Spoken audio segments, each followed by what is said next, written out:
from the box. Inside you'll find 2 trays, the instruction manual, the kick pedal assembly here, and then underneath are the valve block assemblies.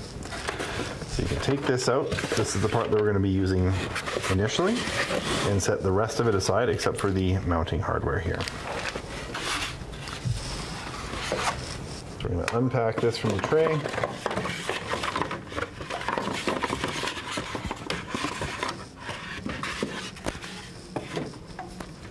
And you're going to, using a Phillips screwdriver, unscrew the left end cap.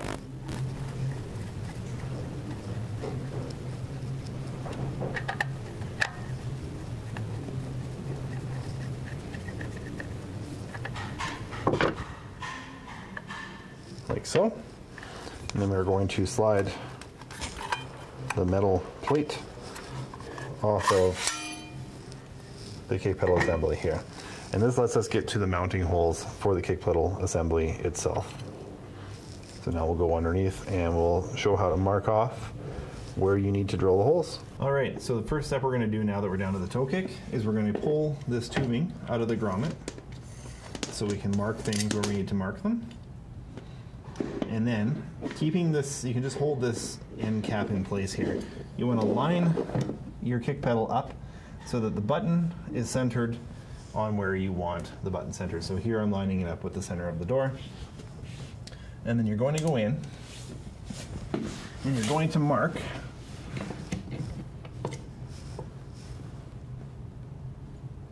the tops of the keyhole slots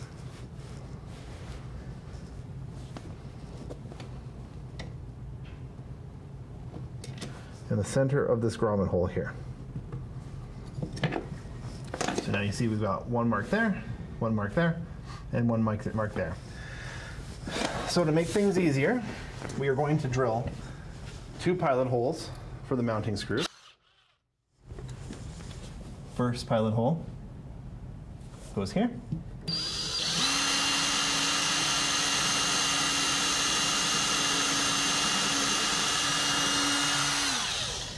And the second pilot hole goes here.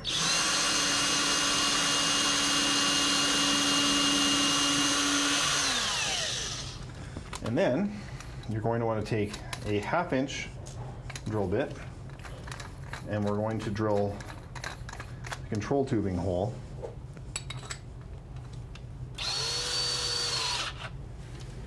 right here. So I get it lined up right on that center of that dot there.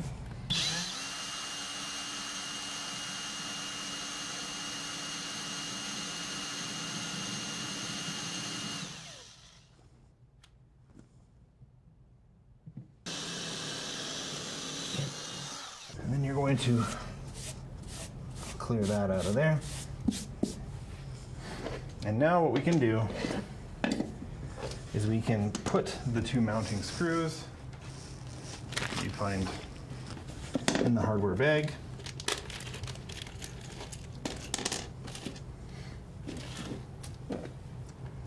into those pilot holes.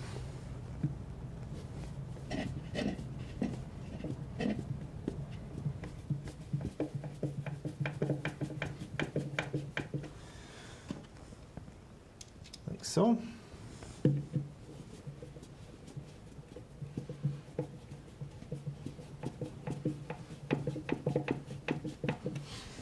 We're going to slide our kick pedal assembly down onto them. And you want to tighten those up just to the point where they are snug, and then back it off just a little bit. Just enough so you can slide it back off like so. Now what we can do is we can feed the control tubing back through this grommet.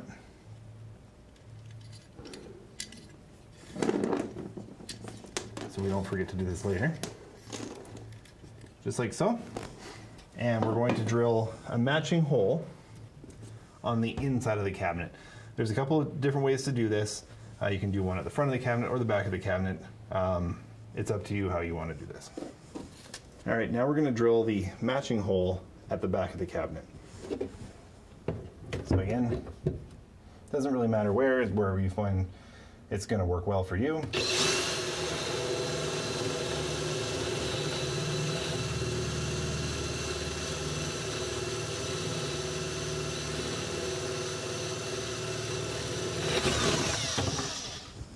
Like that.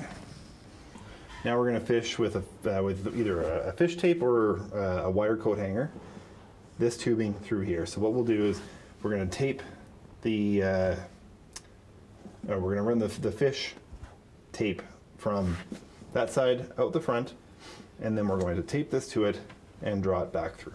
All right, now we're going to tape this to the fish tape.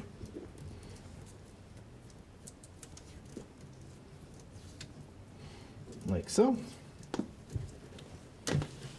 And we're just going to pull it through.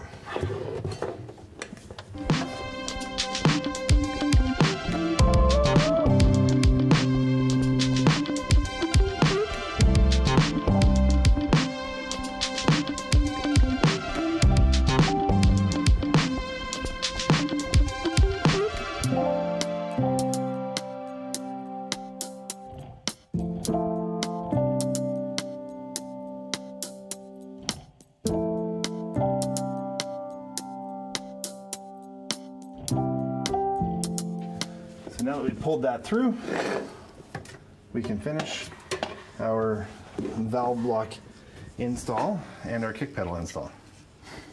So I'm going to pull it all the way through, get it out of the way. We're going to put the kick pedal top back onto it.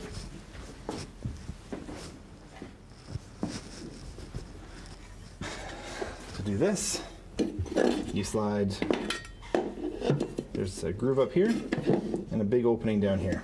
So the top groove is for this hook and the bottom opening is for that. Slide it in, like so. Going to compress that spring, slide it across, compress that spring, and we're going to put this back on this side like so.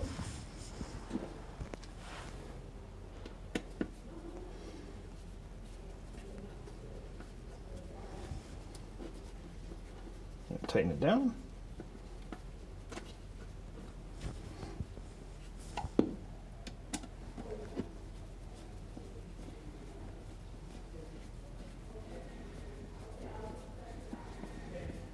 Like that.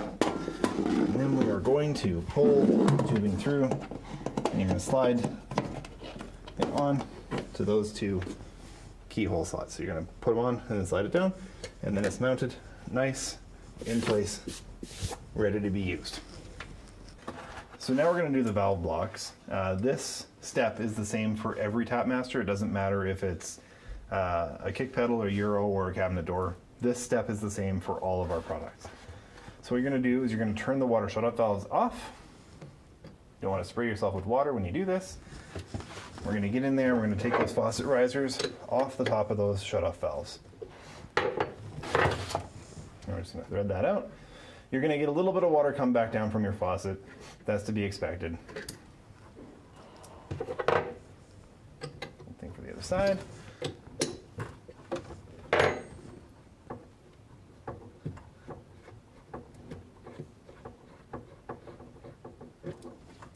There we go.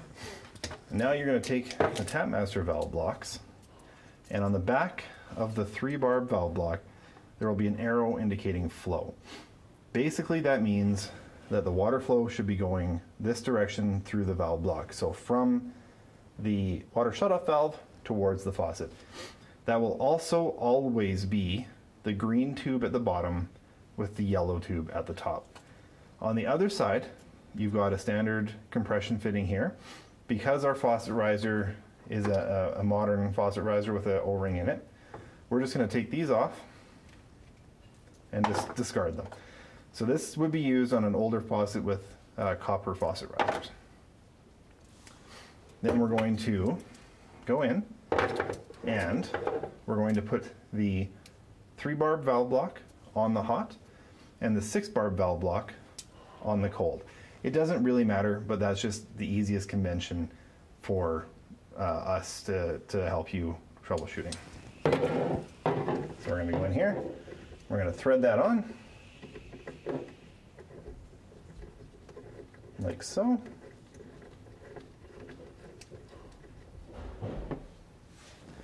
And then we're going to thread this on,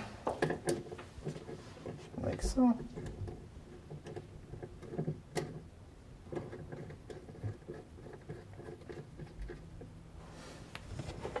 And then we're just going to tighten this up with a wrench. And it's best if you tighten it up so that the serial number is facing your direction. Like so. That way, when you call in for service, we can easily find that serial number and you're not looking around for it constantly. So, now that we've got those installed, we can put the faucet riser back on the top of the Tapmaster valve block, like so.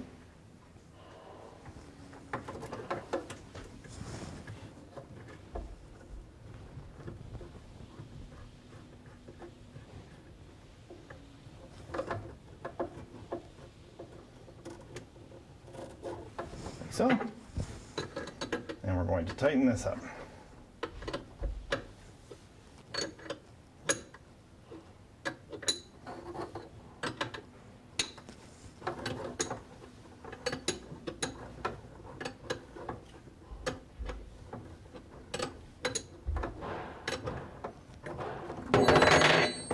Keep it from getting too twisted up.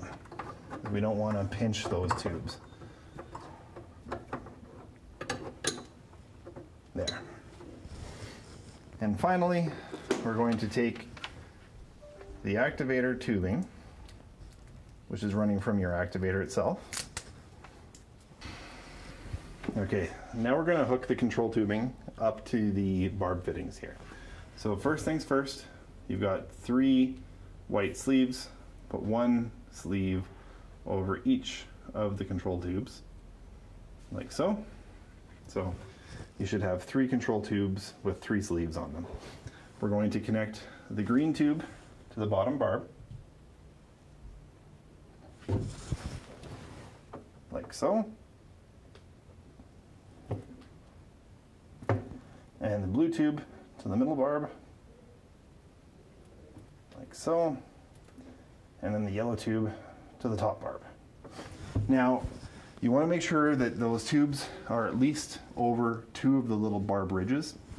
So we're going to take some side cutters here, or not side cutters, some side needle nose pliers, and we're just going to wiggle this tube up until it's over that second barb, like so.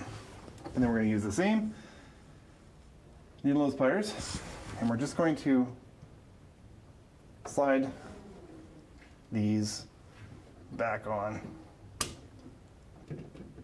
over top, like so. Just like that. That's how you install the control tubing. Now that we've got those all connected, we can use some of the included self-adhesive clips. And you can adhere them wherever you want. But what this does is it lets you hook the control tubing up out of the way, like so. And then we're going to turn the water stops back on, like so. And make sure we don't see any leaks underneath here. If there are some leaks around the fittings between the water stop and the valve block, just tighten them up a little bit more. Sometimes you might need to use an adjustable wrench on the water stop itself or the valve block to make that connection just a little bit tighter. If you don't see any leaks, then we can go and test the system to make sure it works. Now that we've got everything installed underneath, we're going to make sure that the whole system works. So you're going to want to turn the faucet on to the warm position. This allows both the hot and cold water lines to run. And then we're going to go and push the button down below, or the kick pedal down below, to make sure it works. So, yep, it works. If it's a little bit slow to turn on and off the first few times, that's normal. There's just some air in the system that needs to work out. But other than that, the system is now installed and working as it should.